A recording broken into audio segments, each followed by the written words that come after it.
with our OneRising Artist of the Month, Carly Rose. Hello. How are you? I'm so happy to be here. I'm so happy to have you, and this is fun for us because we've actually known each other for 10 years. I used to interview you backstage at X Factor when she was 13 years old. She did do that. And now she's all grown up. 10 years later. Is it weird to think back to that time, being so young on the show? It's so weird. Yeah. It's like, it doesn't feel like that was me. You know, when you look back at like your younger self, like you're like, that feels like a different person. And I'm feeling good. How would you say that show prepped you for your music career now? In so many ways. I mean, one thing that I always think back to is just the live performance experience. Yeah. Like being on live television for the world to see, like that takes a preparation and just zen that like now every performance I do, I still, I get nerves like anyone else, but it's like that prepared me for pretty much anything. Well, you were like on TV in front of millions of people. Literally everyone. And I didn't even realize at the time like how Yeah. many people were seeing me, which I think also helped because I was so young. So crazy. If you could go back and give your younger 13-year-old self advice about the music career that you're starting to now learn about, Yeah. what would you say to her?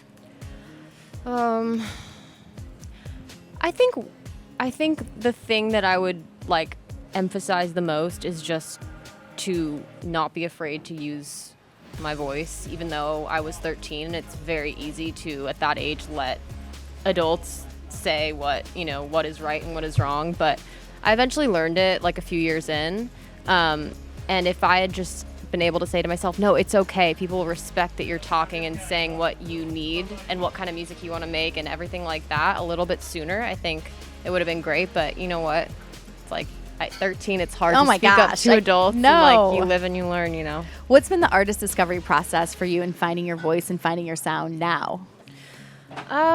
It's been a process, like I said, I think it started out with a lot of people telling me what my sound should be, and kind of going with that for a few years, trying a bunch of different things. And then really only within the past year or so, I was like, okay, Carly, like what kind of music do you want to make? Yeah. And I like alternative rock music. I've always liked alternative rock music. And like, I kind of just allowed myself to explore that. And Love that.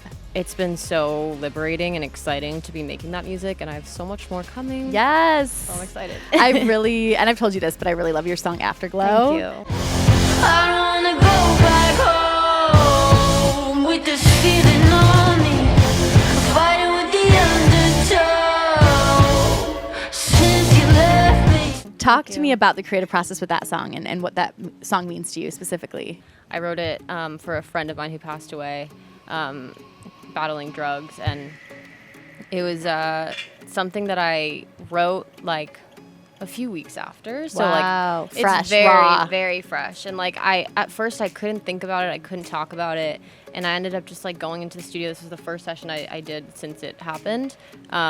And I think I just needed it, and I just started venting. Yeah. And luckily the producer that I was working with, who I love working with, like we have a good relationship, he could relate to her experiences. So we just kind of like ran with it, and I think that we came out with something that is pretty raw and relatable, but also like what I like about it is it's not a song that you need to sit and cry to. It's Yeah. like you can scream all Yes. of your emotions out to it, which is what I needed at the time. So And I set free.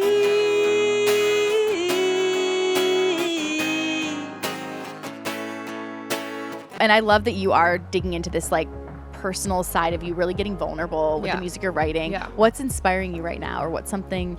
Let's start with what's inspiring you right now. yeah, I think just allowing myself to take risks, and I think that it's an exciting time in a lot of ways in the industry where people are getting really honest about in their songwriting process, and the filter that used to be there is like kind of non-existent anymore. Yeah. And like that's really exciting as a songwriter, to play with that, and also just like this is like I'm living alone. I mean, I'm not living alone, but I have a roommate. But like I'm living as a 23-year-old in LA. Like I'm experiencing things like every day, kind of just like I'm in a reawakening stage in my life, I'd Yeah. say. So like there's so much every day that I'm inspired by. Is there something that you see yourself touching on in a song that's like sort of on the tip of your tongue? Like, I want to talk about this, or I want to like embrace this, whether it's a concept or. Yeah, I think the thing that I've always, and I thought about it last night too, which is weird, but I've always wanted to find a way to talk about the industry Yes. in a way that is not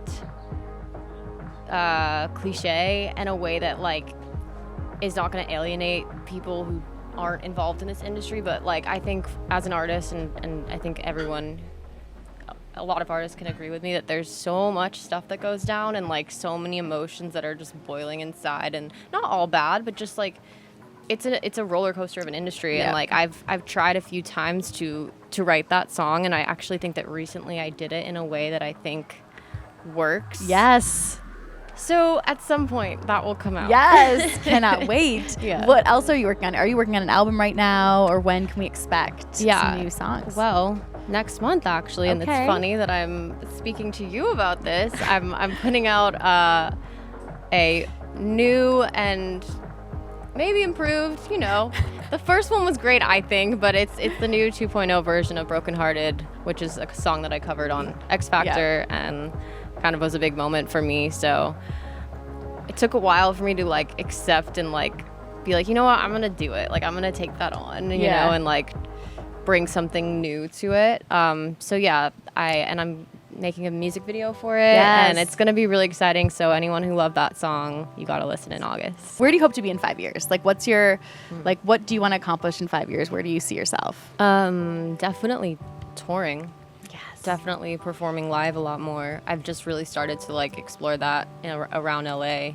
So yeah, that, and just making music that I love, and like making music that a lot of people can feel. And I, you know what, this is the thing that I always say actually, is that I'm out and I'm performing live and people are singing the lyrics back to me. Yes. That's it. Or screaming the lyrics back Or to you if they need to screaming. just get it out. Or screaming, yes. Either one works. Oh, well, I'm so excited to be reunited with you. Give me a hug. Yes, I and I'm know. so happy you're a 10 years OneRising artist. 10 years later, look at us now.